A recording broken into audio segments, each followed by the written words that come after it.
What up, what up, what up? Peace, everybody. It's your boy Universal, aka Wax Groove TV, home of the Brokest podcast. I got a couple album reviews coming your way. I wanted to switch it up just a little bit today. With this whole quarantine and social distancing going on, can't attend concerts or, be around a bunch of people talking music. So I figured I'd give you my top five favorite albums or top five albums mid-year. Usually when I've done this in the past, it was just for the year, but why not have fun with it since we're able to listen to a ton of music thanks to quarantine? My list, it's in no particular order. This can change at any moments depending on how I'm feeling. But I'll kick it off. Number one, we have Alchemist, Boldy James, The Price of Tea of China. This album, for me, it was a refreshing album. It had a lot of just bangers on there. In terms of the production, you got that nice head nod going. Boldy showed up, did his things. He had a dope feature from Benny on here, as well as a dope feature from Gangsta Gibbs, Mr. Freddie Gibbs himself. Number two, we're going to keep up with that same Alchemist theme, because Alchemist is putting in work this year. You got Price of Tea of China. You got this next project, which we're going to talk about with him and Freddie Gibbs, Alfredo. I know this came out recently, hasn't been out that long, but this got a lot of replay value. Dope project. He's got a dope feature, Griselda features on there from Conway and Benny. He did his thing on his album, showed a lot of versatility.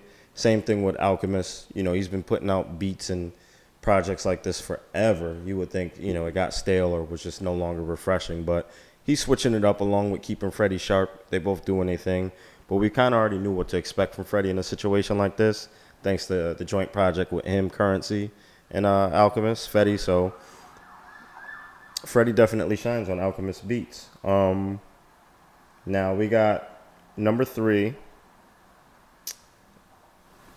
Keeping it Griselda right now, or just let me rephrase that, coming back to Griselda. But Westside Gunn, Pray for Paris. I really enjoyed this project. To me, it's probably his most complete project outside of Fly God. Like, if I had to say, like, this is his favorite album for me or one of his best pieces, I would say it is, especially on a commercial side. I enjoyed this quite a bit. It's definitely some art. We got Skyzoo's new project that just dropped recently. It definitely has a dope message behind it. You're going to get those lovely, smooth, jazzy production, and he kicks it up a notch.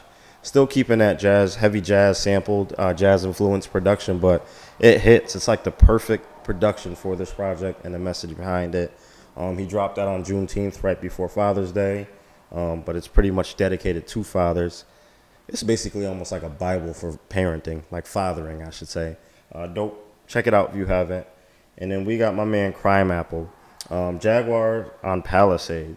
Now, this project, I really like it because, Crime Apple's a spitter. So he's just going to spit and just give you nothing but bars. The production on it's great. I really like that. And it's just something you put on when you're going for a ride. You can zone out to it and just kind of sit there, listen to the words, and, play off of that in your head in terms of breaking down the lyrics. It's a great listen for the gym as well. So that's my top five. We got Price of Tea in China. We got Alfredo.